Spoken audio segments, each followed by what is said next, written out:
नमस्कार दोस्तों, मेरा नाम राजेश बब्बर है और आज मैं आपको बहुत ही एक सिंपल वीडियो यहाँ पे बनाने जा रहा हूँ किसी की रिक्वेस्ट पर। उपाय के ऊपर, रेमेडीज के ऊपर।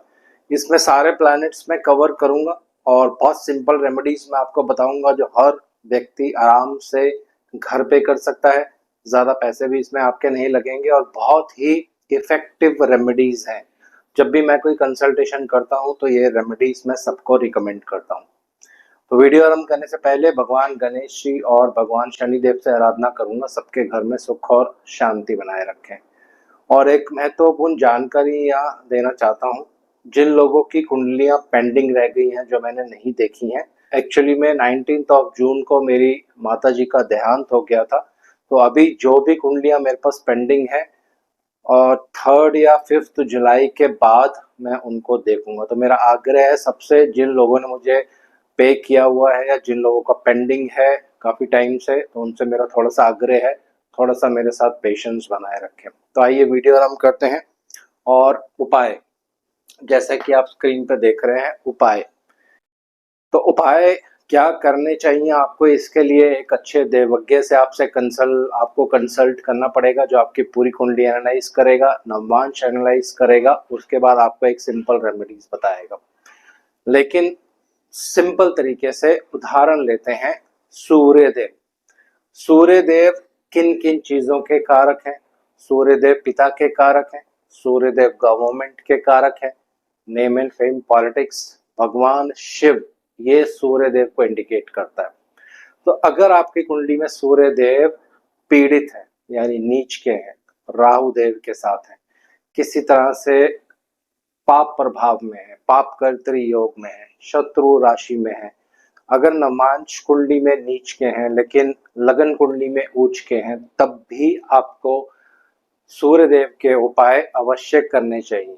तो अगर लगन कुंडली में सूर्यदेव उच्च के हैं लेकिन नवमांश में नीच के हैं, तो ये सूर्यदेव कमजोर माने जाते हैं। इसके उपाय आपको अवश्य करने चाहिए। अमावस्या का जन्म है या किसी तरह से संक्रांति का जन्म है, तो उपाय क्या करने चाहिए आपको, बहुत सिंपल ढंग से मैं आपको बता रहा हूँ। तो सूर्यदेव पिता के कारक हैं, तो एक सिंपल उपाय जो हर व्यक्ति अपने घर पर कर सकता है, अपने पिताजी के चरण स्पर्श करना डेली। जब आप नित्य घर से अपने काम के लिए बाहर जाते हैं, तो जिन लोगों का सूर्य कमजोर है, सर में दर्द रहता है, हड्डियों में दर्द रहता है, सूर्य नीच के हैं और एक खराब भाव में भी अगर जाके बैठे हैं, तो ये सिंपल रेमेडी करिए, अपने पिताजी के चरण स्पर्श करिए नित्य। इससे धीरे धीरे आप देखेंगे आपके सूर्य जो कुंडली में कमजोर हैं वो बलवान होंगे, अच्छे परिणाम देने शुरू करेंगे। दूसरा, सूर्य देव को भगवान शिव से बिल्कुल क्लियर रूप से जोड़ा जाता है। तो भगवान शिव की आराधना करना, भगवान शिव के मंदिर जाना, वहां पे पूजा पाठ करना, शिवलिंग पर जल चढ़ाना, ये भी एक सूर्य देव का ही उपाय होता है। ये भी आप कर सकते हैं। अब जिन लोगों के पिता नहीं है या उनका निधन हो चुका है, तो ऐसे व्यक्तियों को पिता के सम्मान, जो कोई बड़ा व्यक्ति होगा घर पर, वो उनसे वो रेमेडी कर सकते हैं, यानी इनके चरण स्पर्श कर सकते हैं। अगर सूर्य देव को आंखों का कारक माना जाता है, यानी राइट आई, सीधे राइट आई का कारक माना जाता है, तो अंध विद्यालय में दान करना, उन बच्चों की हेल्प करना, ये भी एक तरह से सूर्य देव का ही उपाय होता है दोस्तों। अब बात करते हैं एक बहुत ही अच्छे प्लैनेट चंद्रदेव की। तो पहले हमने बात करी सूर्यदेव की, अब बात करते हैं चंद्रदेव की। चंद्रमा माता के कारक है, चंद्रमा जल के कारक है, चंद्रमा को यश और धन, इनका भी कारक माना जाता है। तो अगर आपका चंद्रमा पीड़ित है, कमजोर है, पाप प्रभाव में है, किसी तरह से बहुत ज्यादा पापी अवस्था में है, तो आपको क्या करना है, अपनी माता जी के चरण स्पर्श करने हैं, या माता तुल्य घर पे जो भी आपकी पूजनीय लेडी हैं, उनके आपको चरण स्पर्श करने हैं। ये चंद्रमा के लिए एक बहुत ही शुभ रेमेडी होती है दोस्तों। चंद्रमा को सफेद रंग की चीजों से जोड़ा जाता है, इसका जो कलर होता है वो व्हाइट होता है। और इसको जल का कारक भी माना जाता है। तो जल में दूध मिलाकर भगवान शिव के जो शिवलिंग होते हैं उन पर चढ़ाना, ये चंद्रमा का एक बहुत ही सुंदर उपाय होता है। जिन लोगों का चंद्रमा बहुत ही वीक है, खराब अवस्था में है, तो ऐसे लोगों को जल सेवा करना, ये भी चंद्रमा का एक बहुत ही सुंदर उपाय होता है दोस्तों। इस पे बहुत ज्यादा आपके पैसे भी नहीं लगने वाले हैं, लेकिन ये एक बहुत ही इफेक्टिव रेमेडी मानी जाती है अपने आप में। अब तीसरा बात करते हैं बुध देव के बारे में। बहुत ही सुंदर ग्रह हैं। वैदिक ज्योतिष में बुध देव को राजकुमार बोला जाता है, आपकी छोटी बहन बोला जाता है, और एक छोटा चाइल्ड बच्चा भी जो है बुध देव के अंडर ही आता है। इसका जो रंग होता है वो हरा होता है दोस्तों। तो पहली चीज, बुध देव को छोटी बहन माना जाता है। तो आपको क्या करना है, अगर आपकी कुंडली में बुध देव खराब है, आपकी कम्युनिकेशन कमजोर है, आप शेयर मार्केट में पैसा लगाते हैं लेकिन कोई बढ़ोतरी नहीं होती है, आपका बिजनेस नहीं चल रहा है, तो ये सारी चीजें बुध देव के अंडर ही आती हैं। तो आपको क्या करना है, बुधवार के दिन, शुक्ल पक्ष के दिन, जिस समय बुध देव की होरा चल रही हो, उस समय अपनी बहन को, छोटी बहन, वो कजन सिस्टर हो सकती हैं, और अगर आपकी रियल सिस्टर हैं वो भी हो सकती हैं, उनको हरे रंग की साड़ी या हरे रंग की कोई ड्रेस गिफ्ट करनी चाहिए बुधवार को। ये भी बहुत ही एक अच्छी अचूक रेमेडी है जो बिल्कुल कारगर तरीके से काम करती है। ये कम से कम 3 महीने में आपको एक बार रिपीट करनी है, यानी 3 महीने में एक बार आपने एक गिफ्ट दे दिया, फिर 3 महीने बाद दोबारा से एक बार सेम बुधवार को शुक्ल पक्ष में बुध की होरा में ये गिफ्ट आपको अपनी सिस्टर को प्रदान करना है दोस्तों। बुध देव को भगवान विष्णु से और भगवान गणेश जी से जोड़ा जाता है, क्योंकि भगवान विष्णु स्त्री का रूप भी ले सकते हैं और पुरुष का रूप भी ले लिया था, तो इसीलिए विष्णु सहस्त्र नाम, ये बुध देव के लिए बहुत ही एक सिंपल रेमेडी होती है, ये आपको जरूर करनी चाहिए। बुध देव को कम्युनिकेशन यानी लेखन कार्यों का अधिपत्य बुध देव के अंडर आता है। तो जो छोटे बच्चे होते हैं 5 से 6 साल के, 7 साल के, 8 साल के, उनको स्टेशनरी आइटम्स यानी जो लिखने की चीजें होती हैं, पेन, कॉपी, ड्राइंग्स बनाने वाले स्केच पेन, ये सारी चीजें अगर आप गिफ्ट करेंगे तो इससे भी आपके बुध देव बहुत ज्यादा स्ट्रांग होंगे। दूसरा, बुध देव को वेजिटेशन यानी पेड़ पौधे, इन सब चीजों का कारक माना जाता है। तो आपको क्या करना है, आपके घर में जो पेड़ पौधे हैं उनकी नित्य सेवा करें। अगर आपके बुधदेव कुंडली में कमजोर हैं तो आप 100% ये रेमेडी करिए, आपको बहुत अच्छे परिणाम देखने को मिलेंगे। अब बात करते हैं बृहस्पति देव की, जो हमारे गुरु हैं, हमारे पिता के समान एक पूजनीय व्यक्ति होते हैं। बृहस्पति को जीव कारक माना जाता है, चाहे वैदिक ज्योतिष हो चाहे नाड़ी ज्योतिष हो, दोनों में जीव कारक की पदवी बृहस्पति देव को दी जाती है दोस्तों।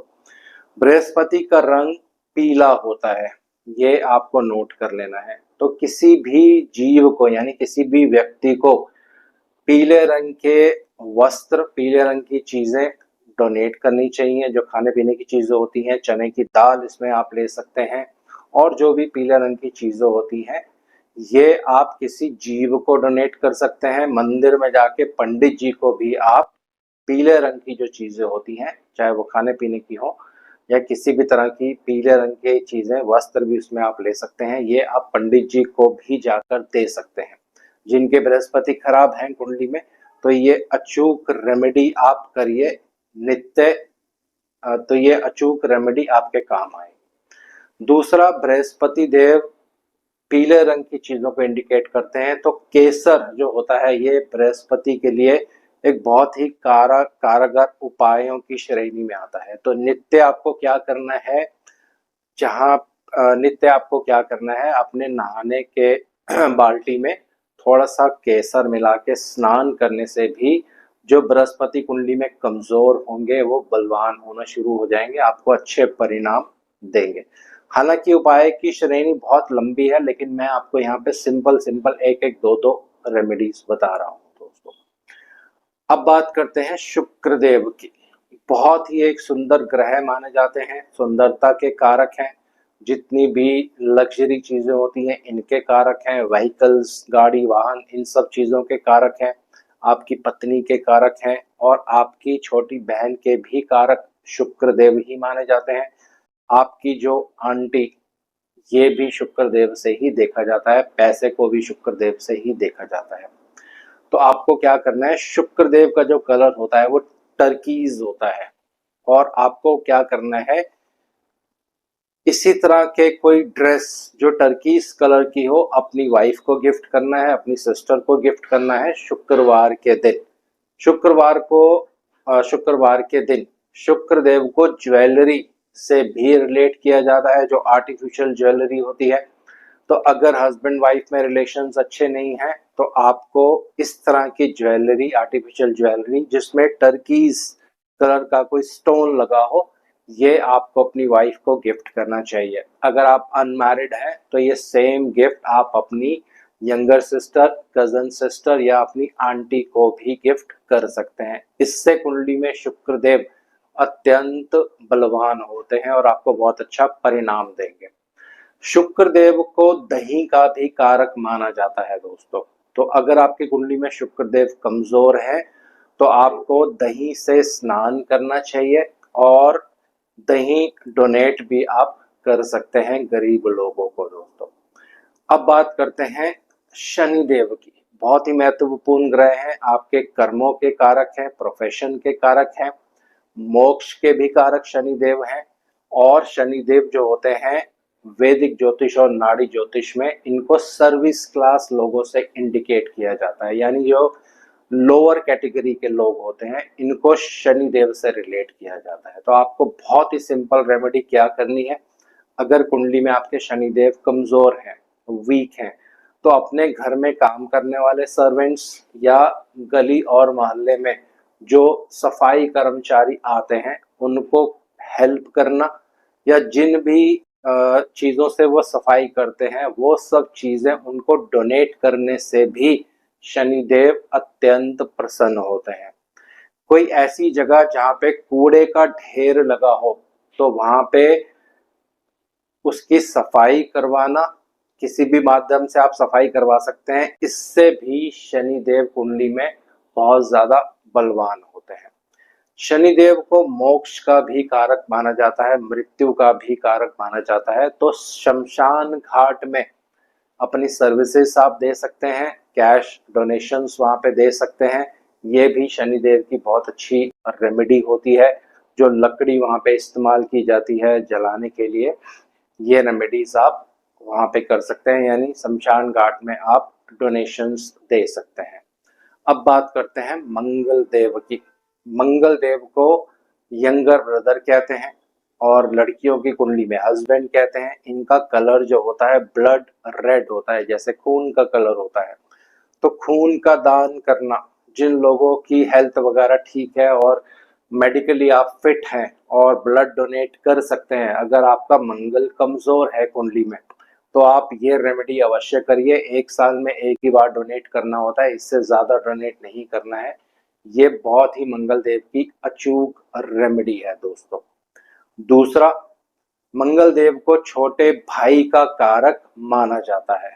तो अगर आपकी कुंडली में मंगल देव खराब हैं, जैसे मैंने आपको बता दिया, तो लाल रंग की शर्ट आपको मंगलवार को अपने यंगर ब्रदर को गिफ्ट करनी है दोस्तों।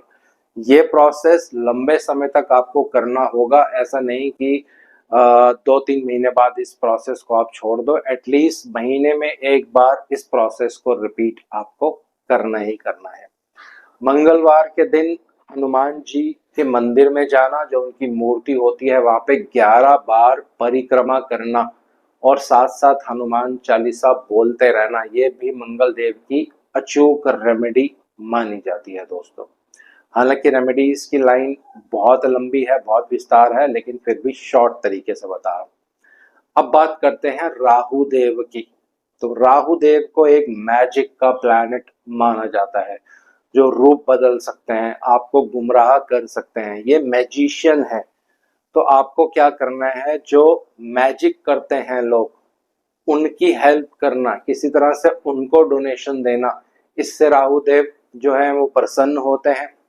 और तो राहु देव के लिए आपको क्या करना है, जो व्यक्ति बीमार हो, ठीक नहीं हो रहा हो, तो उनको मेडिसिन्स डोनेट करनी है, इससे राहु देव बहुत प्रसन्न होते हैं। कोई ऐसा व्यक्ति जो अंगहीन है या डिसेबल है, उनकी मदद करने से भी राहु देव बहुत प्रसन्न होते हैं, तो आपको अच्छे परिणाम देंगे कुंडली में।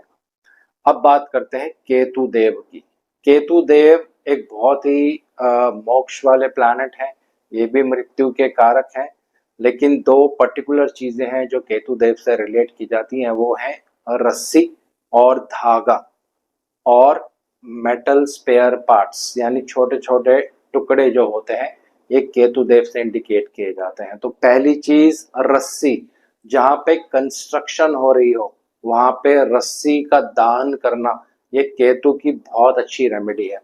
दूसरा धागा, ये भी डोनेट करने से आपको केतु देव के बहुत अच्छे परिणाम कुंडली में देखने को मिलते हैं। वो केतु देव जो आपको तंग कर रहे होंगे, अगर आप ये रेमेडी करते हैं तो बहुत अच्छे परिणाम आपको देखने को मिलेंगे। तीसरा, केतु देव एक स्पिरिचुअल प्लैनेट है, मृत्यु के कारक है, मोक्ष के कारक है, तो सेम शमशान घाट में जाकर सर्विसेज देना या आप वहां पे रेगुलर बेसिस पे डोनेशंस दे सकते हैं, इससे केतु देव बहुत प्रसन्न होते हैं, क्योंकि ये मोक्ष के कारक हैं दोस्तों।